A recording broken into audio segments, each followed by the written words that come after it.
Hello guys, welcome to my vlog, and for today's video, I'll be reviewing the Ansa Kaiwan basketball shoes right out of the box.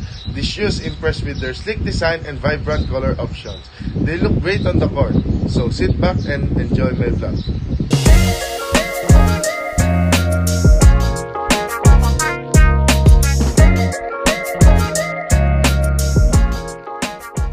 So ayun guys, pag-uusapan naman natin ngayon kung ano yung mga nagustuhan ko sa sapatos na to nung tinesting ko siyang gamitin. Unang-una guys, malambot yun dito nga. Yan, so nakikita nyo. Lalo na ako, medyo malaki talaga akong basketball player.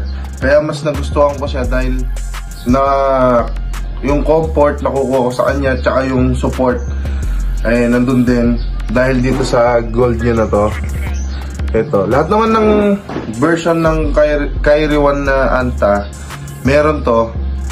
So, yun, gustong gusto ko pagka tumatalon, syempre, tsaka lalo na pagka mabibigat, matataba, talagang asahan mo na mas kailangan niya tong pangsapo dito dahil ito talaga yung pag bumabagsak ka, dito mo talaga makukuha yung bigat na ibabagsak mo. Tapos, ang nagustuhan ko pa sa kanya yung itong strap niya na to, nahigpitan talaga, kaya yung paa mo talagang yakap na yakap niya.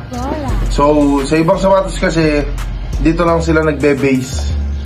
Sa tali lang. So, kung gusto mo nung maigpit na maigpit, papakaigpit mo.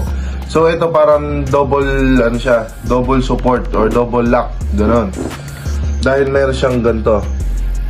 So, malaking tulong yun guys. Lalo na kung talaga nagbabasketball kayo, alam nyo na yung, ano na yun. And gustong gusto ko pa sa kanya, low cut siya, pero hindi siya ganun ka-low cut. Unlike sa ibang sapatos. Kaya madalang lang din ako matapilok dahil medyo mataas siya. Niyayakap niya talaga yung pa ako.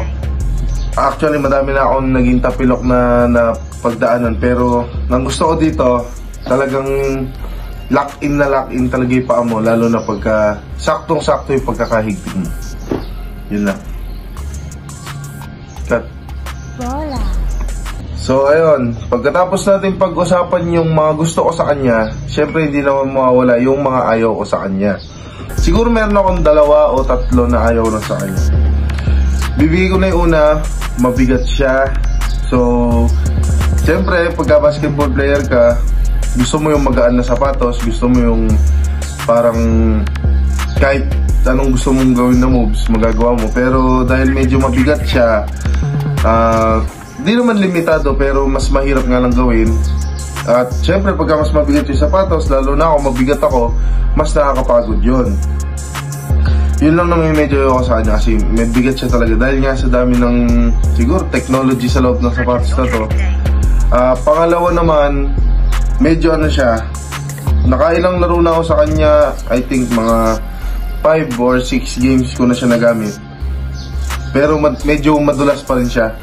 Meron mga ibang sapatos na kahit na maalikabok, kasi yung court namin dito guys medyo maalikabok. May ibang sapatos na medyo pagka maalikabok, kayang-kaya niya pa rin, kumbaga dalhin yung sapatos. Pero ito medyo madulas pa rin. Pero kumbaga 5 games pa lang naman eh. Tignan pa natin kung hanggang saan siya kakapit, kung kakapit pa siya lalo o dudulas na siya. Yun lang, medyo madulas lang siya para sa akin.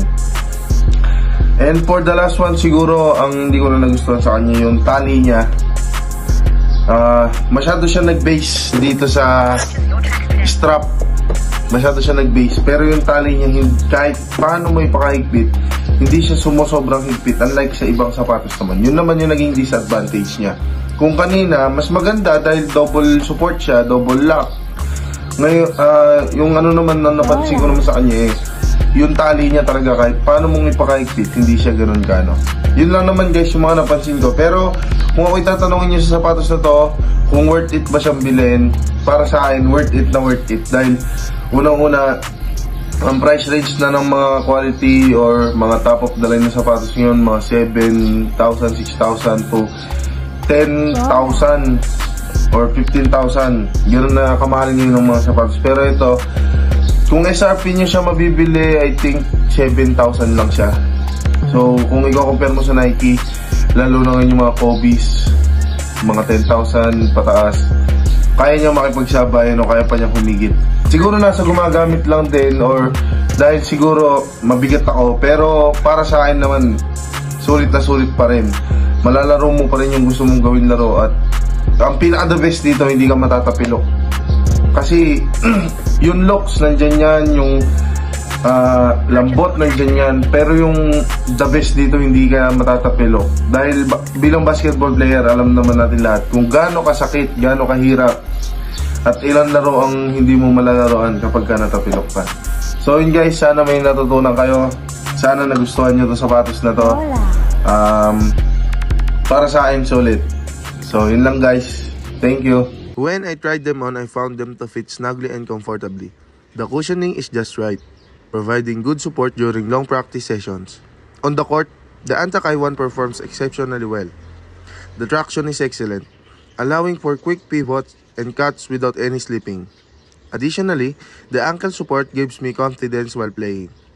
After several games, I'm happy to report that they are quite durable. There are no signs of wear, even after using them on outdoor courts.